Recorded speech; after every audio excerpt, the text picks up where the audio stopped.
Hi, I'm Christie Morrison from Cook's Country. Apparently, there's some kind of a big football game coming up sometime soon. And that means one thing, parties. Now, part of the fun is watching the game, and part of the fun for some people is the halftime show. But the real star of the party is the food.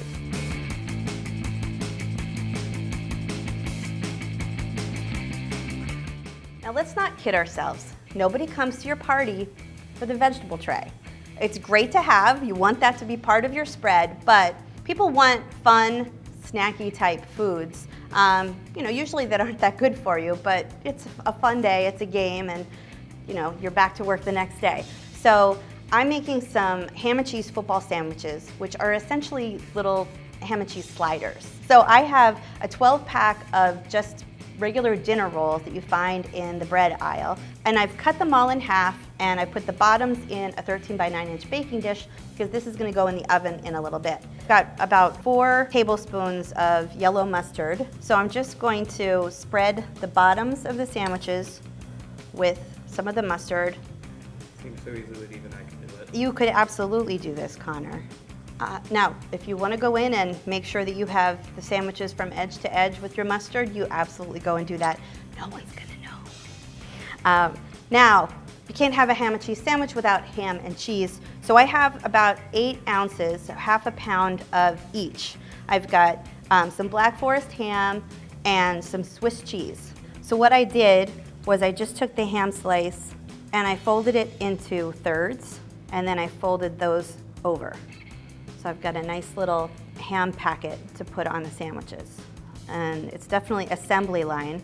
If you trust that your kids won't eat all of the ham and cheese as they're assembling, you could absolutely have them help you out. Yeah, just want to make sure you have 12 slices. Now I'm just going to do the same exact thing with the cheese. Fold it into thirds and then fold it over. It's a nice big thick wedge of cheese. All right. So there we go with the cheese.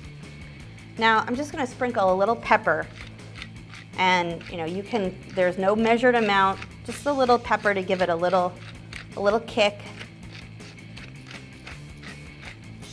All right, and now I'm going to pop my tops back on the sandwiches. All right, so that's pretty easy so far. We've really just made perfect little sandwiches that fit really nicely in our 13 by 9 inch baking dish. Now, I'm going to start working on the sauce. So I have 4 tablespoons of butter. To that, I'm going to add, I have 2 tablespoons of finely chopped onion that I prepped a little earlier. And I have a tablespoon of poppy seeds. Okay. I'm just going to put this in the microwave and microwave it for about a minute. All right, I have my melted butter, kind of softened onions, poppy seeds that are probably going to stick in your teeth. Now we'll add our final ingredients. So I have 2 tablespoons of Worcestershire sauce that I'll add to this. And I have a teaspoon of garlic powder. You could use granulated garlic also, pretty much the same thing. And I also have 2 more tablespoons of yellow mustard. So we'll just whisk this all together. Oh, these smell so good. Wait till we pop them in the oven.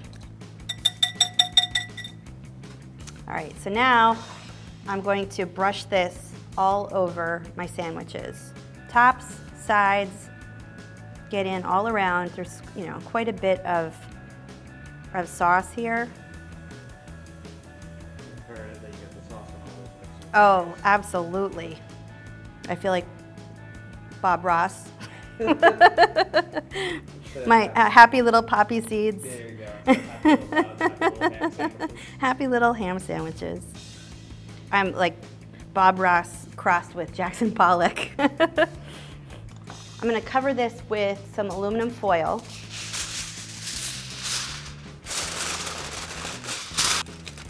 So we're just going to let them sit covered for about 10 minutes. And this is just to give that buttery topping, all of the flavors, a little chance to seep into the rolls especially. Now, here's your make-ahead part. So you could set this aside, put it in the refrigerator for up to 24 hours before you're ready to bake.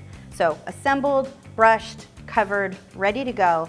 The only thing you have to do is be sure to bring the dish out and let it sit at room temp so it comes up to room temp before you go to bake it. So you don't have to worry about changing the baking times or anything like that. And so you make sure that the cheese is perfectly melted and the tops are nice and crusty by the time they're done. So 10 minutes sitting here. In the meantime, I've heated my oven. Actually, we're doing 2 different recipes that go in the oven today, and they both go into a 350 oven in the middle rack. So if you can work that out with your appetizers, that's gonna save you a lot of headaches when it comes to baking them. All right, the sandwiches are in the oven, so we've got some time to talk about deviled eggs. Now, my family, there was hardly a family party, occasion, good or bad, that did not involve deviled eggs. And from talking to a lot of people around the office, I've heard that that's been the same situation, that deviled eggs are just expected, so you gotta give the people what they want. So I made a batch of our easy peel hard-cooked eggs. This is a really great method, especially when you wanna have perfect eggs with no pits on the outside, which is the worst thing that can happen when you're hard cooking eggs. So I've already peeled and halved those and scooped the centers, the yolks, into my bowl. And then I've just been using a fork to kind of break everything up and mash those yolks. Just mash until you get a nice kind of sandy crumble. So I have 2 tablespoons of mayonnaise. I also have a teaspoon of Dijon mustard. So I'm just gonna start by mixing these together. So you just wanna get this nice and smooth.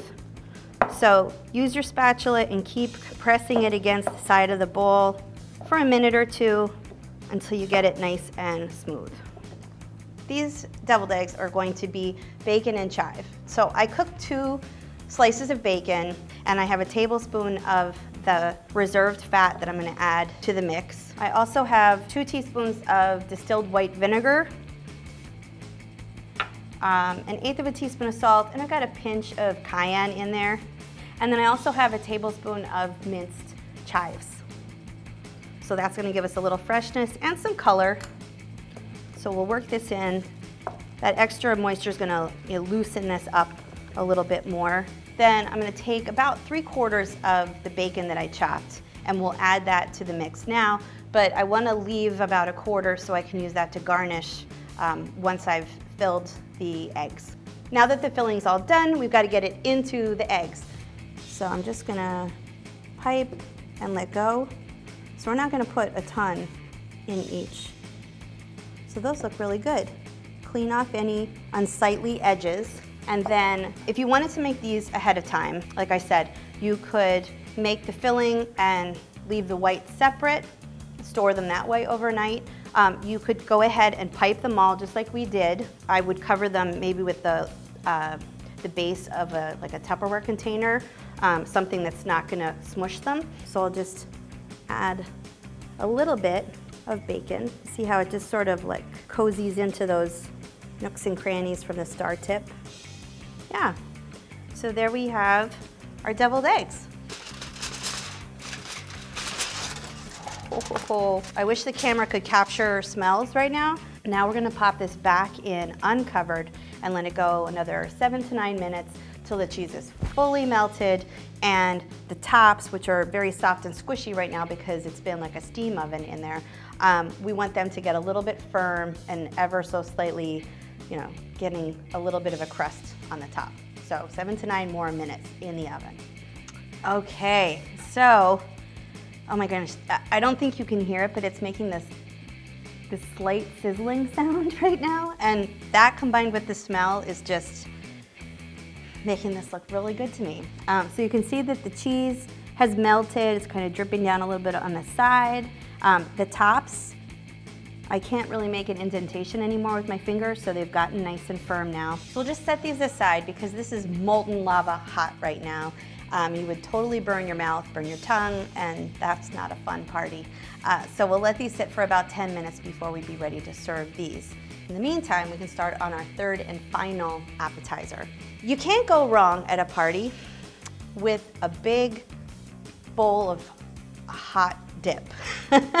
So I'm starting out with a pound of cream cheese. This is gonna be the creamy, cheesy base. And I'm going to add, I have 3/4 of a cup of Frank's Red Hot hot sauce. So we'll add that. Now I'm gonna put this in the microwave. I'll microwave it for about 2 minutes total, but I'll go in after the first minute and whisk this all together as the cheese starts to soften. We just wanna get a nice, thoroughly homogeneous mixture. So I microwaved the cheese with the hot sauce, went in after a minute of microwaving to whisk it and break up the chunks of cheese a little bit, and then let it go another minute until the cheese was nice and soft. So I'll add this to the hot sauce and the cream cheese. I'm also going to add, I have a cup of ranch dressing. And then I also have 4 ounces of crumbled blue cheese. So I just got a piece of blue cheese and crumbled it myself. It tends to melt better that way. And then finally I have 2 teaspoons of Worcestershire sauce that's just gonna give this a nice punch. So I'm just gonna mix this together. That cream cheese mixture got really nice and smooth now. That looks pretty good. Now I have a 3-quart baking dish that I'm gonna use, and I'm going to transfer this to the baking dish. If you don't have a 3-quart, if you use a smaller baking dish, it'll still fit, but you're just gonna have to let it bake longer because it's gonna be deeper. I was leaving way too much good stuff in the bowl, sorry. All right, so just kind of spread it around.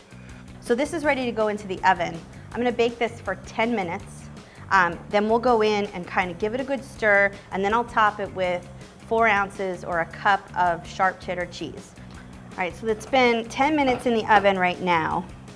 So I'm just gonna give this, I'm gonna hang on to a towel because I always forget. Just give it a good stir. Just make sure everything's getting nice and hot. Oh, that blue cheese smells so good right now. All right, but we're gonna add some extra cheese because in addition to blue, we're gonna add some cheddar. So we'll just sprinkle that over the top. It's just cheese on cheese on cheese. It's cheese on cheese on cheese, yes. So now this is gonna go in the oven for another 10 minutes or so. This is the part that's gonna vary a little bit because the visual cue we have is we wanna see the cheese all melted and the edges starting to bubble so we know it's nice and hot. So depending on how deep your dish is, might take a few minutes longer, but somewhere around 10 minutes is a good bet. Connor! Oh, Christy. Look at this! This was just a hair over 10 minutes. I don't even think it was quite 11. I just wanted to make sure you could see the bubble so you knew what you were looking for. And then I have 2 scallions that I sliced really thin, and I'm just going to sprinkle that all over the top. And we're ready to serve. All right, here is our party spread. Nothing took very long to assemble or to bake. We have our ham and cheese football sandwiches, our bacon and chive deviled eggs, and of course our big hot dip, buffalo chicken dip. It's gonna be the superstar of any party. Thanks for joining me today, and I promise if you make these recipes at your big game party, you might have to remind people that they're actually supposed to be watching the game.